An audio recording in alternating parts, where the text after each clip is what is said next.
जय हिंद। बिहार के 7वें फेज की वैकेंसी में शामिल होने वाले सभी भाई बहनों को मेरा नमस्कार। मैं पंकज एक बार पुनः आप सभी का स्वागत करता हूं आपके अपने परिवार में। आप देखेंगे कि बिहार की जो 7वें चरण की वैकेंसी होनी है, जिसमें आप देखेंगे पहली से लेके आपके 12वीं तक के पद सृजित किए गए हैं 1,78,000। तो उसको लेके आप देखेंगे कुछ उसमें राजनीतिक पहलू भी हैं और कुछ ऐसे अनसुने पहलू हैं जो जिसके बारे में आप सभी को पता नहीं है।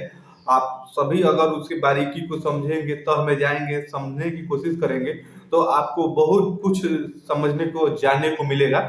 तो वही इस वीडियो में सारा कुछ हम बात करेंगे पॉइंट टू पॉइंट। तो आप बने रहिएगा। अगर आप बिहार के 7वें फेज से जुड़े हुए हैं, आप उस परीक्षा में बैठने वाले हैं, तो क्या सरकार, आयोग और विभाग उस भर्ती को लेके कर रहा है, तो उसी के बारे में इस पहलू पे इस वीडियो में हम जानेंगे, क्योंकि आपके लिए काफी महत्वपूर्ण है। क्योंकि आप देखेंगे जिस प्रकार से 6वीं से 8वीं तक की जो वैकेंसी होनी है उच्च माध्यमिक में, तो उसको पद को ही खत्म कर दिया गया है। तो आखिर सारा माजरा क्या है, कहाँ से ये सब इस प्रकार की त्रुटियां हो रही है, वास्तव में उतने ही पद हैं कि नहीं है, इन सारे मुद्दों पर बात करेंगे। तो आइए, अगर उससे पहले अगर आपने हमारे चैनल को सब्सक्राइब नहीं किया तो चैनल को सब्सक्राइब करके हमसे जुड़ जाइए, क्योंकि ऐसी वीडियो हम आपको हमेशा प्रोवाइड कराते रहते हैं। बिहार 7वें फेज से जुड़ी हुई, या यूपी की सुपर टेट हो, या सी टेट हो, बी टेट हो, शिक्षा जगत की तमाम छोटी बड़ी खबरों पे हमारी नजर रहती है और हम आपके बीच में वो सारी जानकारियां साझा करते रहते हैं। तो सबसे पहले आपको ये बता दें कि आप सुने होंगे, पहले से सुनने आया होगा कि जब शुरू में इसकी बात की जा रही थी 7वें चरण की, तो उसमें आप देखेंगे 2.5 लाख से 3 लाख पदों की बात की जा रही थी कि 3 लाख पदों पे बहाली आने वाली है। तो फिर आप देखेंगे क्योंकि कुछ समय बाद उसमें 2 लाख पदों पे बताया गया कि 1,90,000 या 1 लाख 2 लाख के आसपास में आपको वैकेंसी देखने को मिलेगी। और अंतिम समय में आप देखेंगे पदवर्ग समिति के द्वारा ये पुष्टि किया गया कि आपके 1,78,000 पदों पे ही आपकी वैकेंसी होनी है, पहली से लेके आपकी 12वीं तक। तो आप देखेंगे आपका खेल वहां पे ही हो गया, आपका राजनीतिक वहां पे ही हो गया। क्योंकि आप देखेंगे शुरू से ये मुद्दा था, चुनाव में ये मुद्दा था कि आपको 3 लाख पदों पे वैकेंसी मिलेगी, लेकिन ऐसा कुछ हुआ नहीं। सब समेट उमेट के आपके 1,78,000 पे आ गया। और 1,78,000 पे भी आने के बाद उसमें भी आप देखेंगे कई अनसुने पहलू हैं जिसके बारे में आपने कभी सोचा नहीं होगा, विचार भी नहीं किया होगा, तो उसके बारे में भी जान लीजिए। तो सबसे पहले आपको ये पता होगा, या आपको हम बता दें कि आप देखेंगे कि जो उच्च माध्यमिक का पद है, यानी 6वीं से लेकर 8वीं तक, जिसमें आपके 1745 पद ही बताए गए हैं। तो क्या वास्तव में इतना ही पद खाली है कि या सरकार कुछ और करना चाहती है, तो इसके बारे में हम स्पष्ट रूप से कुछ नहीं कर सकते हैं। आप भी समझ सकते हैं, हम भी शिक्षक अभ्यर्थी हैं और आप भी हमारे जैसे हैं, तो आप भी इसके बारे में खुद समझ सकते हैं। अगर आप देखेंगे इसके अंदर नहीं आना है, बस मोटा मोटी इतना समझ लीजिए कि आपके बिहार में 38 जिले हैं। अगर 38 जिलों में आपके 100 के आसपास में भी सीट आपके खाली रहेंगे, तो फिर भी आप देखेंगे कि आपके 3800 यानी 4,000 के आसपास में आपके सीट हो जाते हैं। लेकिन किस प्रकार से 1745 सीटों पे ही वैकेंसी निकाली गई है और उसको भी अब खत्म कर लिया गया, उसको भी विशेष शिक्षक का दर्जा मिला है। आपको ये पता होना चाहिए, जो 1745 आपके पद हैं 6 to 8 के लिए, वो भी विशेष शिक्षकों के लिए है।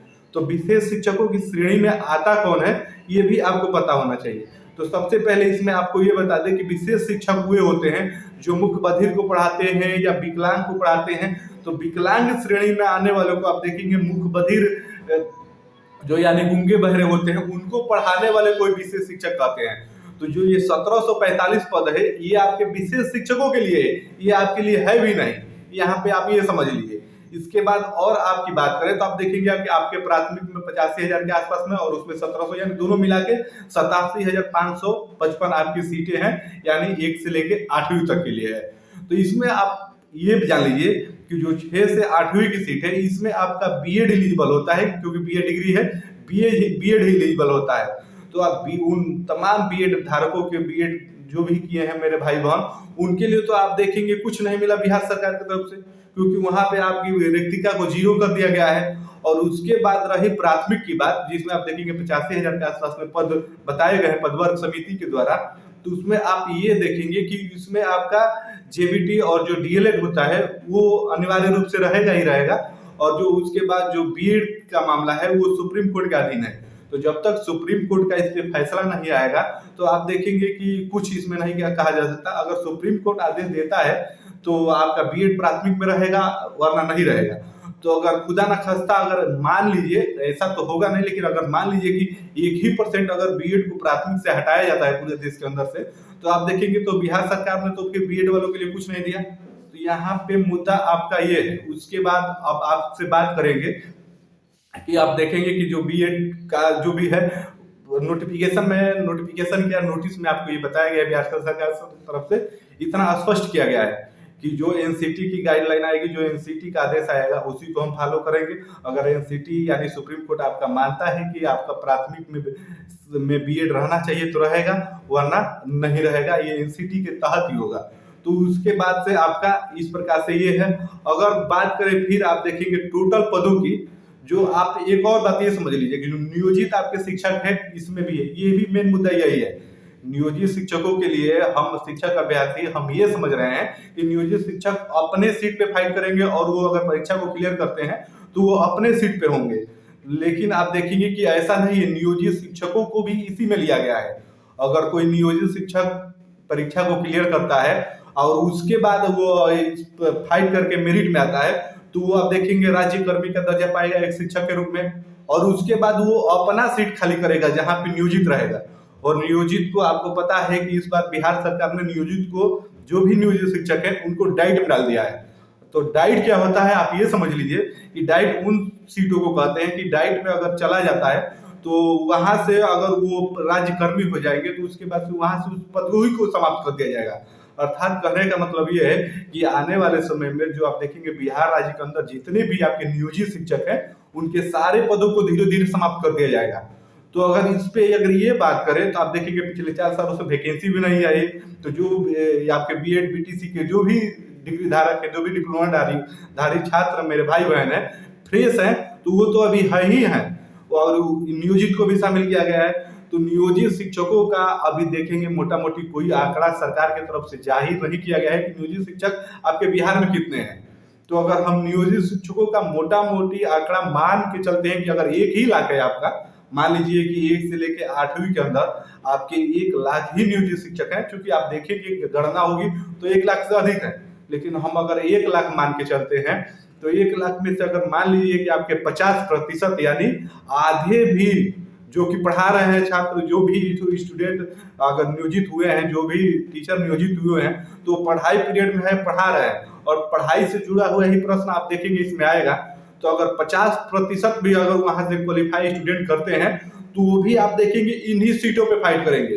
तो मान लीजिए 87,000 आपके 1 से लेके 8वीं तक के आपके सीट है, और 87 में से अगर 50% अगर 1 लाख का आंकड़ा हम लेके चलते हैं, तो अगर 50% भी हो जाते हैं तो 1 लाख में से अगर 50,000 नियोजित शिक्षक परमानेंट शिक्षक हो जाते हैं तो 50,000 तो वहीं पे वो भर दिए।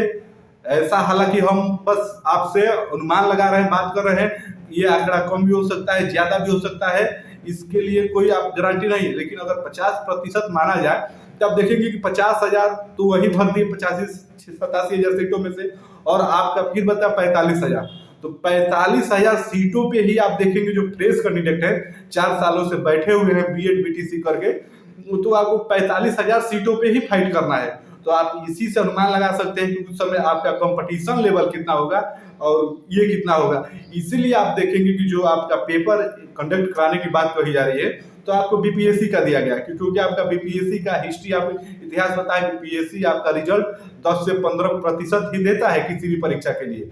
तो इसीलिए बीपीएससी को दिया गया है, और बीपीएससी परीक्षा कराएगी, और उसके बाद आप देखेंगे ये कहा जाएगा कि जब हमें योग्य छात्र ही नहीं मिले तो इस प्रकार, इसलिए हमने सीटों को कंफर्म नहीं कर पाया, सीटों को भर नहीं पाया। आप देखेंगे बाद में जरूर आपको ये सुनने को मिलेगा। तो इस प्रकार से सरकार देखें कितनी बारीकी से ये खेल खेली है। शुरू में आपसे 3 लाख कहा जा रहा था, फिर आपके 2 लाख पे आए, फिर फाइनली 1,78,000 पे आए हैं, और उसमें भी आपको नियोजित को घुसा दिया गया है।